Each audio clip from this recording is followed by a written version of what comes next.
whatever his name was. We were talking about conspiracy theories before the show. But an hour before the show, I was talking to Scum about conspiracy theories.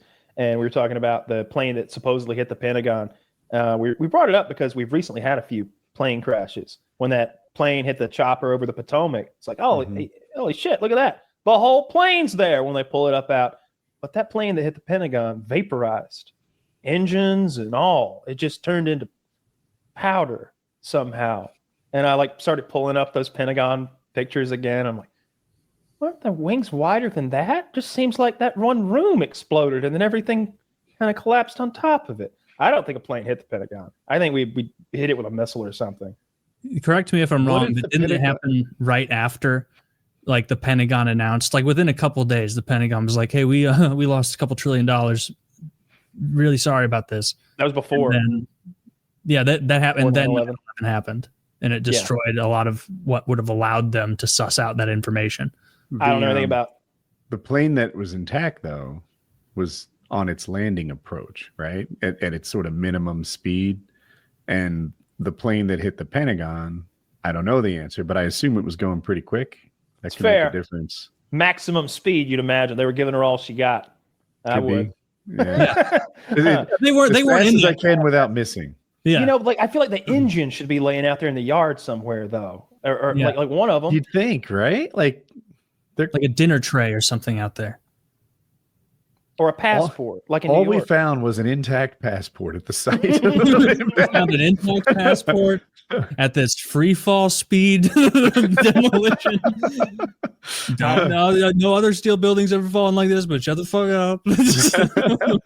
That's an interesting one. I just don't trust our government at all when they say things. I just think that it's there's a lot of lying and a lot of nonsense. Fool us about a lot of stuff, and I don't like it. I don't like it. They can't fool me. I always know what the truth is.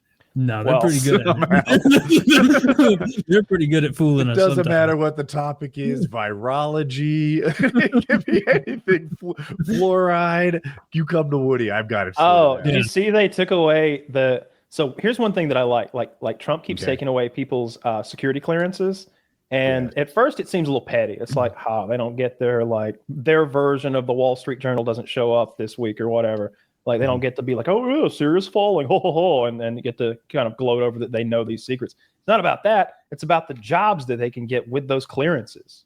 Apparently, like having those clearances is a golden ticket in certain occupations. And so it's taking away some of their ability to make money post government job, especially with.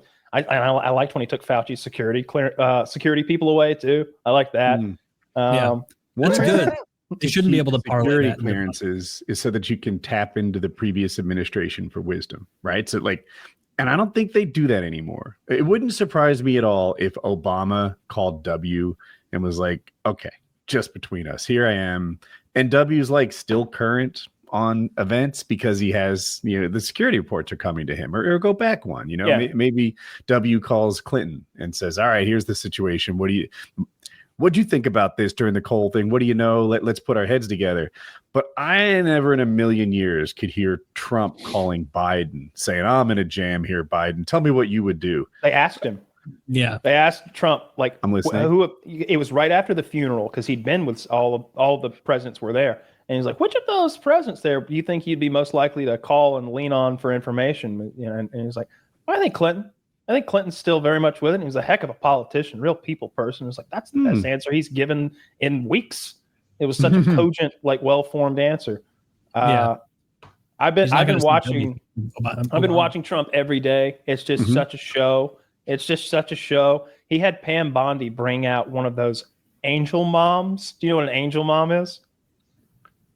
I think I'll know after you tell me. Is it they're the mom of someone who died in a war or overseas combat? Gold star mom? That's a gold star parent. It's a gold star.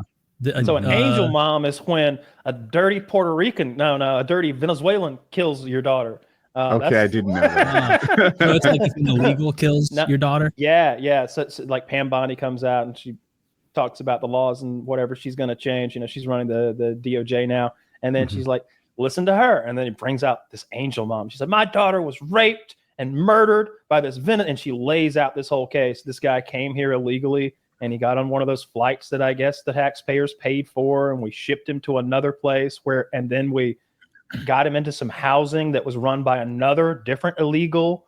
And then he was able to get a room in the same like mobile home trailer that this 19-year-old girl was in. And he raped and murdered her within 5 days of living there and stole her $6.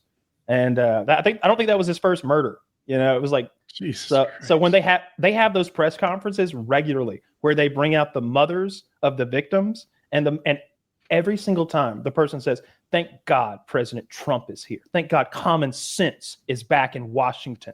He made me a promise 4 months ago that this would be on the docket, and here I am today. It is law.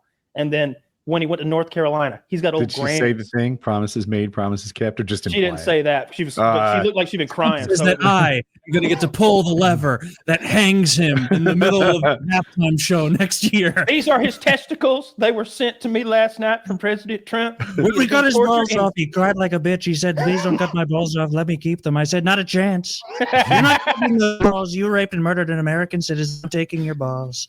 And that's what we took his balls, and now I gave him to the Gold Star mother. It's a damn shame, but she's happier than she's ever been. For the last 3 minutes of his life, he sang soprano. He makes fun of the balls like they were small. Right. Little balls. You would never find these balls in my scrotum, not once. You could fit 16 of these in my scrotum. Is that one ball or two? People say it's because I've got that thing old guys get where you get the big scrotum. It's not true. It's always been big. I've always had big balls. Definite. It's not an edema, no matter what the doctor says. Yeah, and then that is good. Like he should humanize a lot of those things. What happened to the guy, the bad guy? Oh, they've got him now. He's in jail. I don't remember. They did something to him. I'm sure he's in jail. Oh, and then they had like deported. Oh no, we kept him. We're gonna do stuff to him. There's some daylight between Taylor and I on this. Taylor is often like, deport him, don't spend another penny on him. Maybe not this guy. Maybe it's a different kind of thing. We don't deport them when they've committed crimes here. We that would be my crimes vote. And they serve time. I'm like, they need to get punished. I don't want people going on vacations in America knowing that they just get sent back like a free flight home. It should be like a death penalty, just like immediately. Like none of this horse shit of like, oh, it actually costs more money to put him to death. And it's like, yeah, it's because of a bunch of nonsense bureaucratic shit. We know this guy did it. He's an illegal. Execute him. Anyone who's put a dog down knows $80 will get it done. $80. $80. How much does a bullet cost?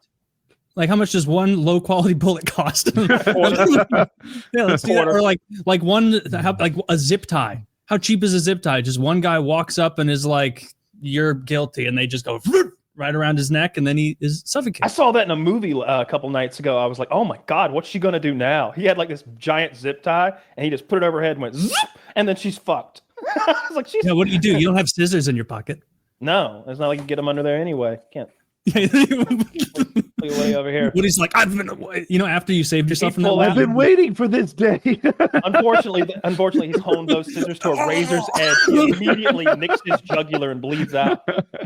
But if Woody survives, then he'll be the one kind of talking like this. Listen to me, RFK. Yeah. So yeah, we got to get that guy. We just pop him in the head, move on. Dunzo. Not taking up room in our nice pristine prisons. He did the same kind of press conference in North Carolina and Asheville when he had those people whose homes had been destroyed and FEMA hadn't helped them. And he's like, no, I'm going to turn the microphone over to Maybell. Maybell, come on up here. And he steps to the side, and Maybell takes, and she's all old white lady and all teary-eyed. FEMA come, and they left. And here we was, no sewer, no electricity, no power, no food. And President Trump come, and everything changed. And she just goes on this whole thing about how President Trump has come and saved the day. And she's like, thank you, President Trump. I love you. I was like, oh my God, this is the best thing ever. He's such a master of the show. He's such a good showman. Every now and then, because he plays off the cuff so much and he just stops and talks to the cameras, I think he loses some of his mystique. If he only did those press conferences with the victims that he wheels out, he'd do a lot better. Because those hit me well. Every time I'm affected, I'm like, He's not making that up. Yeah. That's a victim who he promised to fix their problem, and here he is fixing their problem. And he did. I saw the clips that were running at the same time. At least it was probably on Fox, where they were showing like the giant like miles of lines, because it was right before that giant winter storm hit, and so there were just miles of people like waiting in line to get propane so they wouldn't fucking freeze to death. Yeah, Carolina. Yeah, Eastern Carolina. Okay. Or no, I'm sorry, Western Carolina. That is this related to the hurricane? Mm-hmm. Yeah. Okay. The hurricane hit, and then like shortly after that, before everything was done, like that giant winter storm came through and crushed a bunch of people. And so there were just lines and lines of cars like trying to get propane so they could, get heat to not fucking die. And they were using that to goose the emotion of the situation more.